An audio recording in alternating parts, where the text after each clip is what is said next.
Maxine Burkett is spending her life trying to anticipate the effects of climate change, figure out how to help the most vulnerable human communities, and do it in a way that treats the entire human family with dignity and fairness. Her particular focus is the small island nations of the Pacific, which will shrink dramatically or even disappear, so that entire nations may need to migrate. Her proposal draws heavily on the concept of transitional justice, the mechanisms by which, for example, South Africa pulled itself past the bitter conflicts of apartheid. Maxine Burkett lives on a small Pacific island herself, the island of Oahu, where she teaches law at the University of Hawaii.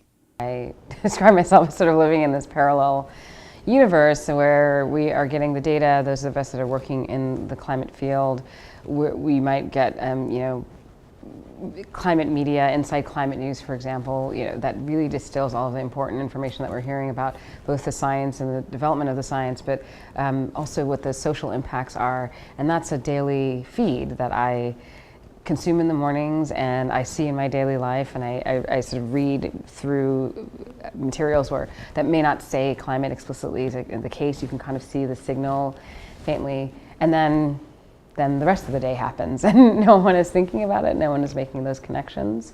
I think it doesn't make sense to blame anyone for that. I think we all have a lot of work to do, especially those of us who know the information. But yes, there is a very stark difference between knowing and working in the field and then living your day-to-day life. So it's almost like picking up the New York Times in the morning, but this is the New York Times from climate knowledge, right? Yeah. And then you go and you read the other New York Times, and the stories there's a disjunction between the stories. There is a difference, and the facts that we are able to access are quite different. And we oftentimes, I think, take the background information for granted. So even having to convince people that climate change is as important as any other threat, because without climate we would not be, is a conceptual leap for some folks to really embrace, and take on. But you're also dealing with people who are really at the pointy end of all this in the small Pacific Island communities.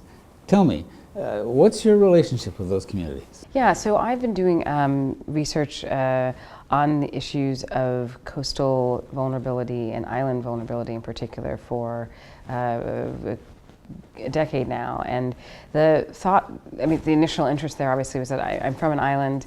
I grew up on Long Island. It's a different kind of island, but still we understand the coastal impacts there and the way communities form.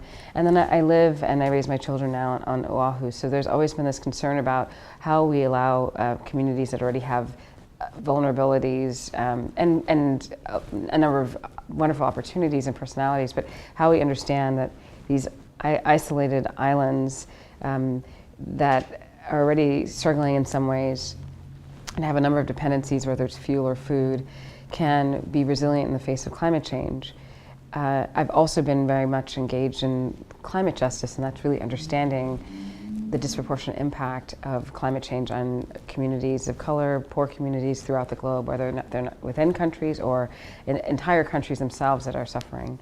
And so as the climate justice work and the islands work really sort of began to grow, the impacts on communities that are being forced to consider moving became exceptionally clear, and the injustice of that became very clear as well.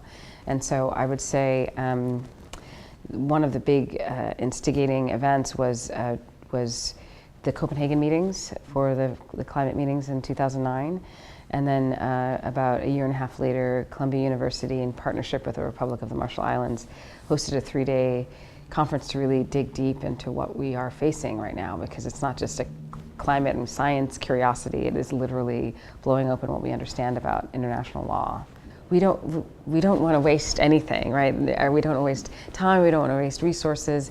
We want to celebrate what we have and be sort of mindful in each moment that what we are doing is building towards a better moment, whether it's in the playground with your friends or in sort of your lifetime, in terms of better moments with those that you share the planet with, and understanding that that's an important shared connection is, I think, really key for me. And thinking about their future.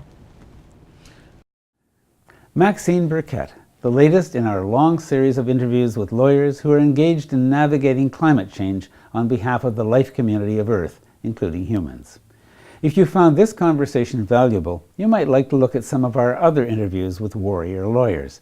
Roger Cox of the Netherlands, Cormac Cullinan of South Africa, Michelle Maloney of Australia, Daniel Salaberry of Argentina. You might even enjoy my collection of these interviews in a book called Warrior Lawyers, available on Amazon. For The Green Interview, I'm Silver Donald Cameron.